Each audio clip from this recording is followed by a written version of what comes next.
MDTV kosebusise mbukelo khona ekhaya. Mbukelo khona ekhaya ubonile ukuthi eminyakeni endlulile eminingi kwenzakalene empilweni yakho. Uyimoshile imali ku December, wayimosha imali. So manje ngicela imali ungayimoshi. If une-10,000 yidle enye imali uyishiye, ukhumbule ukuthi ukhona January. Mbukelo khona ekhaya. Ungaloko ukhala ulingisa umuntu oloyiwe, umuntu othakathiwe. Mangabe uyazi awusebenzi, ngicela ulungise CV yakho njengamanje. Ngifuna ukukhuleka nawe mbukelo khona ekhaya. Njengamanje biza ingane zakho zonke uyibize zobukela umthandazo lamini mbukelo khona ekhaya. Ngiyacela ukuthi la khona mbukelo khona ekhaya ungicele nabanye abantu nje abawu5 uwedwana. Abantu nje ngicela silendele umdlamini ka YouTube. Uthi MDTV mbukelo khona ekhaya. Uba nabalandeli kuhle kakhulu. Ngicela abami balandele. Ngicela nje ubize umndeni wakho, uyagula lo muntu ogulako, ufuna umsebenzi, uza ne-CV yakho, unenkinga yamaphupho amabi, namabhadi nemasho, nenkinga ukuthi imali kuwe ingahlali, awunasimilo futhi nje unjalo mbukelo khona ekhaya. Awukhona ukuvusa ekhala kini, awukhona uba nemuntu. Ngicela usondele njengamanje uzokhuleka kunye nomthandazo lamini njengamanje mbukelo khona ekhaya. Ngibonile imali uyimoshile kakhulu ekhathini ezendlulile. Njengamanje ngicela ukuthi imali uyibeke.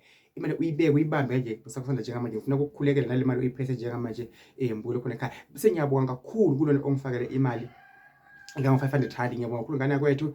Ngivile ukuthi useJozi, ngiyabonga kakhulu. Uthele imali lona wekunene uyangipha le mali nje, imali yakhe isimusi, imali ye-drink. Ngiyabonga mfowethu kakhulu. Leyo mali yakho ngizoyigcina kakhulu, ngithenga futhi nemadatha njengoba la ka YouTube ngena ngemadatha everyday, ngena ngemadatha. So ngiyakubonga lokwenzile. Kunkulu akubusise nabakini bakukhangisele uphosise ufuna ngoba ngiyabona mangaba lokukhulu kunengo ongangizela kona. Ngiyabonga kakhulu. Uyabona kuhle mawukhona abanye babona ukuthi yazi lo muntu lo uyasikhulekisa, lo muntu uyasithandazisa.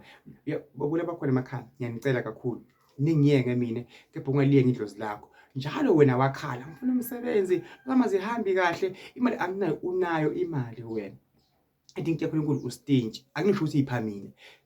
Elele ngicela ukubonisa njengamanje sizokhuleka manje. Thana inkosi wena uyazi. Ungiphile umuzi, wangipha unkosikazi, noma ungiphile umsebenzi, noma ungiphile ikhaya, kodwa inkosi ngicela ukuthi ungiphakamise kakhulu. Imali ikhona inkosi esebank, nginazi inkomo, ngisebenza na kahle, nedi ngezitha nje kuphela. Kube khona okubongayo, ungakhalisi kumuntu wathona awunalutho. Msufihla konke. Cha inkosi ikho imali ebhenki ngo-30,000. Nedi ngizafuna okukhulu inkosi enamandla. Ngiyacela Jehova. Yabo ukukhulumela iqiniso. Esikhuleka njengamanje.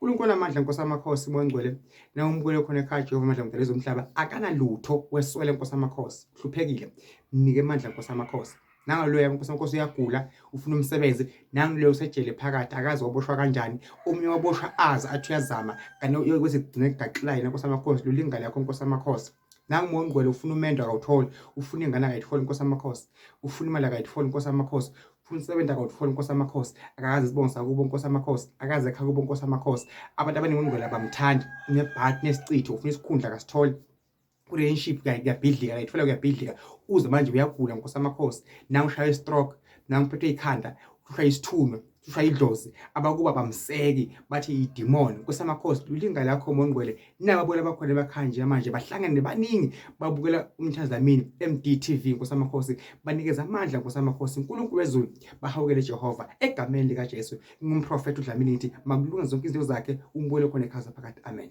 umbule khona ekhaya yethemba bese yakholela lamandla enginawo akuwona uNkulunkulu mina ngisithunywa sikaNkulunkulu mina angiyeni uNkulunkulu nami nginamaphutha ngithi mbule khona ekhaya lonyaka lo uphelile nje manje akwenzeke imanga njengamanje bakusele u10 days 7 days akwenzeke imanga njengamanje hayi next year ngibule khona ekhaya next year isikhathi sehamba uzo overtake ngabanye ngoba uthi next year ugade imanga suke kushona ekhaya kimi impilo ibele emuva lahleka imali zakho impilo ibele emuva akwenzeke njengamanje ngithi kwembule khona ekhaya jabula kwenze konke okufunako ungamkhohlwa uNkulunkulu ungabakhohlwa abakini la ngibona khona ukuthi sawubona MDTV uNkulunkulu akubusise mbukele khona ekhaya ngoba uthi MD sawubona Mthazamini sawubona ngithi uNkulunkulu makabe nawe usuku nemini impilo yakho engavinjwa ngumuntu uhlelo uNkulunkulu ekho yokuvimba nabakini bawufaka amandla yonke into yenzakho ngiyanithanda kakhulu abakhona emakhaya ngisepetitive ohlala eMpumalanga ngikhanda iwasho ngumthandazi sikhona iwasho khona amanzi khona impepho uyagezwa la ufika lapha ekhaya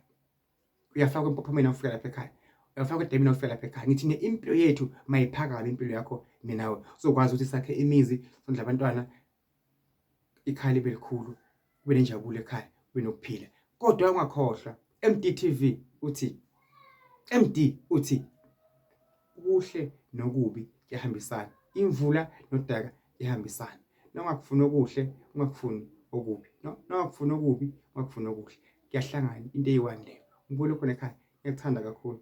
Jehova benawe akukhanyisele usuku nemini ngihlezi nginawe emkhulekweni 24 hours noma ngaze ngibe nemali engakanani ngihlezi ngikhuleka noma ngaze ngibe busy kangakanani ngihlezi ngikhuleka kunani. Nawudinga asingene lapha ku TikTok ngibule khona live siphime thina sobabili sibhekane emehlweni. Inkosi ibusise kunje mthandazi lamini lapha uzongithola bese mthandazi lamini ngicela ngingena we live sizongena mbukelo khona ekhaya. I love you. Ufuna kubuza iphupho, ufuna sikhuleke, ufuna thandaze, ufuna odiwasho, ufuna ngitshele inkinga zakho, ufuna ngifike ekhaya kini ngizotheleka mina noma ukuthi engakanani sosebenza ekhaya kini. Kodwa ke ungangibizi kanti